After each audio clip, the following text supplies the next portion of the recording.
31 जुलाई 2016 को एक नया गेम जिसका नाम था चिफ्लिक बैंक टर्किश ऐप स्टोर में लॉन्च होता है। इस गेम में आप अपने फार्म में इन्वेस्ट कर सकते थे, जैसे आपने फेसबुक पर या अपने फोन में फार्मविल खेला होगा। इस गेम में हमें काउस, चिकन, गोट्स और भी हर चीज को अपग्रेड करना पड़ता है और हमारा लेवल बढ़ता है, जिससे और भी चीजें अनलॉक होती है। वैसा ही इस गेम में भी था। तो बात करें चिफ्लिक की, तो ये सिर्फ एक गेम नहीं था, ये रियल वर्ल्ड से कनेक्टेड था। आप इससे रियल वर्ल्ड में इन्वेस्ट कर सकते थे। इससे आप ऑटोमेटिकली रियल फार्म्स जो कि सच में थे उनमें इन्वेस्ट करते थे, और जो भी चीजें उस फार्म से मिलती थी वो आपके पास के फार्म में बिकती थी, जिससे आपको प्रॉफिट होता था। तो चिफ्लिक बैंक सिर्फ एक गेम नहीं था, आप इससे पैसे बना भी सकते थे और साथ ही फार्मर्स को सपोर्ट करते थे। गेम के ये सब फीचर्स सुनने में बहुत अच्छे लगते हैं, है ना? पैसे इन्वेस्ट करो, उससे पैसे भी कमाओ और साथ ही साथ किसी की हेल्प भी करो। एक शरीफ से दिखने वाले इंसान ने इस ऐप को बनाने में बहुत दिमाग लगाया, जिससे उसने पूरे देश को ही बेवकूफ बना दिया और 1 लाख से ज्यादा लोगों को स्कैम करके लगभग $80 मिलियन चुरा के देश से गायब हो गया। तो अब वो कहाँ है और उसने ये सब कैसे किया? हमें कुछ आर्टिकल मिले हैं जिन्हें जर्नलिस्ट पॉल ऑस्टरलैंड ने लिखा है। इन्होंने इस स्टोरी पर बहुत रिसर्च की है, तो चलिए सुनते हैं पूरी कहानी। मेहमत आयदीन बरसा में बड़े हुए।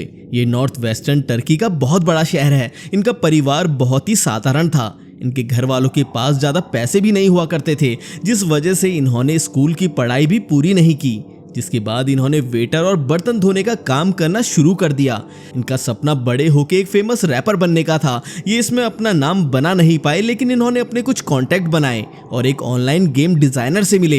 ये दोनों काफी अच्छे दोस्त बन जाते हैं। मेहमत आयदीन फेसबुक गेम फार्मविल का बहुत बड़ा फैन था। शायद आपने भी वो गेम खेला होगा। 2016 में ये और इनका दोस्त इनके अपार्टमेंट के बेसमेंट में मिलते हैं और फार्मविल गेम का क्लोन बनाने का प्लान बनाते हैं और उसका नाम रखते हैं शिफ्ट बैंक। ये गेम बहुत जल्द ही फेमस हो जाता है और लगभग 50,000 लोग इसे डेली खेलने लगते हैं, वो भी 8 महीने से कम समय में।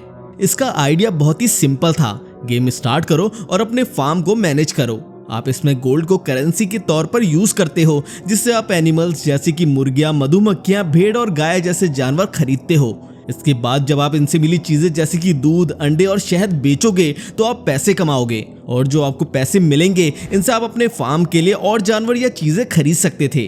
तो चिफ्लिक बैंक एक हाइब्रिड मॉडल था, जैसे कि आप गेम खेल सकते थे और साथ ही क्राउड फंडिंग प्लेटफॉर्म भी था टर्किश एग्रीकल्चर के लिए, जिसकी उस टाइम पर काफी हाई डिमांड थी। टर्की में एग्रीकल्चर काफी ज्यादा स्ट्रगल कर रहा था, ज्यादा से ज्यादा सामान उन्हें इंपोर्ट करना पड़ता था। लेकिन चिफ्लिक बैंक ने एकदम से मार्केट में आके लोगों को अपने देश के फार्मर्स और एग्रीकल्चर को सपोर्ट करने का मीडियम दे दिया था। ये सब कुछ सुनने में कितना अच्छा लगता है।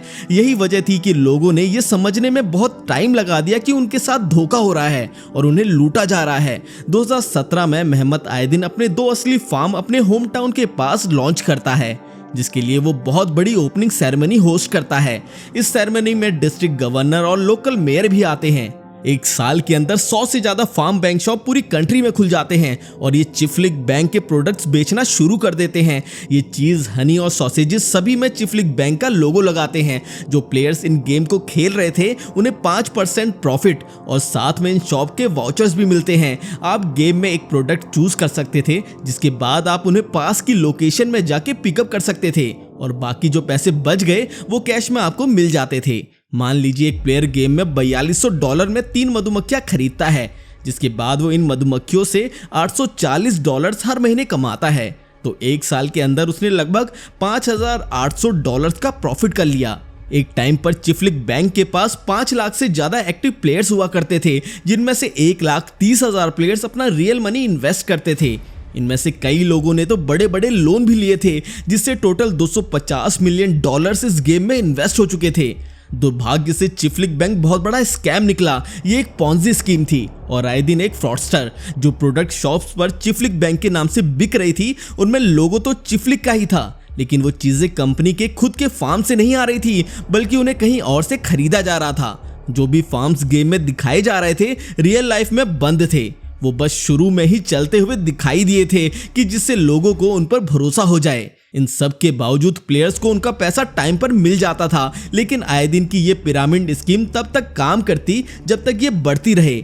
नए प्लेयर्स आते रहे और अपना पैसा लगाते रहे, जिससे जो नया पैसा आता वो पुराने प्लेयर्स को उनके प्रॉफिट के तौर पर दिया जाता था। कंपनी काफी अच्छी मार्केटिंग करती है और नए प्लेयर्स को लाने के लिए कमीशंस भी देती है।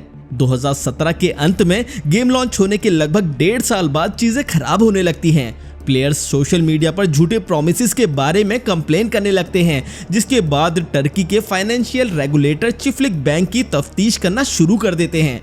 अथॉरिटीज को संदेह तब होता है जब उन्हें पता चलता है कि कंपनी के बैंक अकाउंट्स नॉर्दर्न साइप्रस की एक शेल कंपनी के नाम पर चलाए जा रहे हैं। इसके बाद Turkish authority, Turkish ministry of custom and trade इस कंपनी की फाइनेंसेस चेक करते हैं। आए दिन को पता चल जाता है कि वो अब इस फ्रॉड स्कीम को ज्यादा नहीं चला पाएगा, तो दिसंबर 2017 में वो अचानक अपने इस कंपनी के सारे शेयर्स को बेच देता है। इसके 1 महीने बाद चिफ्लिक बैंक नए प्लेयर्स को लेना भी बंद कर देता है और साथ ही जो लोग प्रॉफिट कमा रहे थे वो भी देना बंद कर देता है। कुछ लोगों ने अपने जीवन की सारी जमा पूंजी इस गेम में लगा दी थी कि जिससे वो प्रॉफिट भी कमाए और साथ ही देश को आगे बढ़ाने का काम भी करे, लेकिन सभी लोगों के पैसे डूब गए। ये न्यूज़ ऑफिशियली मार्च 2018 में सबके सामने आती है। अथॉरिटीज ये डिक्लेयर करती है कि चिफ्लिक बैंक एक फ्रॉड था। इसके बाद क्रिमिनल इन्वेस्टिगेशन शुरू की जाती है और साथ ही मेहमत आयदिन और इसके कुछ एम्प्लॉयज के खिलाफ वारंट भी इशू होता है। लेकिन इन सब के बाद भी मेहमत आयदिन गायब हो जाता है और किसी को कुछ भी पता नहीं चलता कि वो गया कहाँ। इंटरपोल भी इसके खिलाफ एक रेड नोटिस इशू करता है। दुनिया भर की पुलिस से भी आयदिन को ढूंढने को कहा जाता है। बाद में पता चलता है कि आयदिन उरुग्वे जा चुका है, लेकिन वो वहां शांत नहीं रहता। वो अपनी फरारी कार में घूमता हुआ नजर आता है। वो अपनी वीडियो भी पोस्ट करता है जिसमें वो अपनी एक प्राइवेट याच दिखाता है। इन सब के मजे लेने के लिए आयदिन ने चिफ्लिक बैंक के यूजर से $1 मिलियन चुराए थे और ये सब वो उरुग्वे भागने से पहले से कर रहा था। उसके पुराने बॉडीगार्ड से पूछताछ पर उसने ये भी बताया कि वो नॉर्दर्न साइप्रस के कैसीनोज में भी जाता था जुआ खेलने के लिए। अब ऐसा लगता है आयदिन साउथ अमेरिका में अच्छी जिंदगी जी रहा है, जैसे कि कुछ हुआ ही ना हो। 12,000 किलोमीटर दूर टर्की में इस फ्रॉड की या फिर स्कैम बोल लीजिए, इसकी कहानी मीडिया में महीनों तक दिखाई गई। कुछ प्लेयर्स जो काफी गुस्सा थे वो एक असली फार्म पर पहुंच गए और वहां के जानवरों को ट्रक में लाने की कोशिश करने लगे। आयदिन अपने आप को एक विक्टिम बताता है और टर्की पर पूरा ब्लेम डाल देता है। वो कहता है कि वो अपने प्लेयर्स को इसलिए पे नहीं कर पाया क्योंकि अथॉरिटीज ने उसकी कंपनी के और उसके सारे डॉक्यूमेंट्स और असेट्स जब्त कर दिए थे। आयदिन के साथ ही टर्किश लोगों से माफी मांगते हैं। ऐसे ही धीरे धीरे ये केस ठंडा पड़ जाता है और ज्यादातर लोग इसे भूल जाते हैं। इसके बाद सन 2020 जनवरी में प्राइवेट इन्वेस्टिगेटर्स को पता चलता है कि आयदिन ब्राजील में कहीं पर छुपा हुआ है।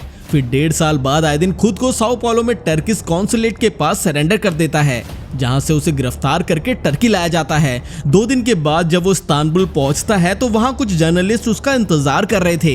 इसके थोड़ी देर बाद उसे अदालत में पेश किया जाता है। मेहमत आयदिन और उसके साथियों को लंबे समय तक जेल की सजा सुनाई जाती है। लंबे मतलब बहुत लंबे समय तक। आयदिन को लगभग 75,000 साल की सजा सुनाई जाती है। आयदिन की फरारी और याच को उरुग्वे सरकार द्वारा जब्त कर लिया गया। वो गया तो $80.5 मिलियन के साथ था, लेकिन लौटा सिर्फ $13 के साथ। ये हैरान करने वाली बात है कि आयदिन इतने कम समय में इतने सारे रुपए चुराने में कामयाब हुआ और किसी ने भी उसके अजीब से या फिर कह लीजिए अनकन्वेंशनल बिजनेस मॉडल पर सवाल नहीं उठाए। पूरे के पूरे देश के लोगों ने इस इनोसेंट से दिखने वाले लड़के के देश की आर्थिक स्थिति को बदलने वाले आइडिया पर विश्वास कर लिया।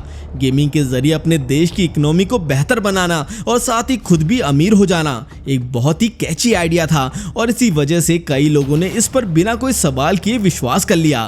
तभी तो एक कहावत है ना, कोई भी चमकती हुई चीज सोना नहीं होती, और इस केस ने यह साबित भी कर दिया।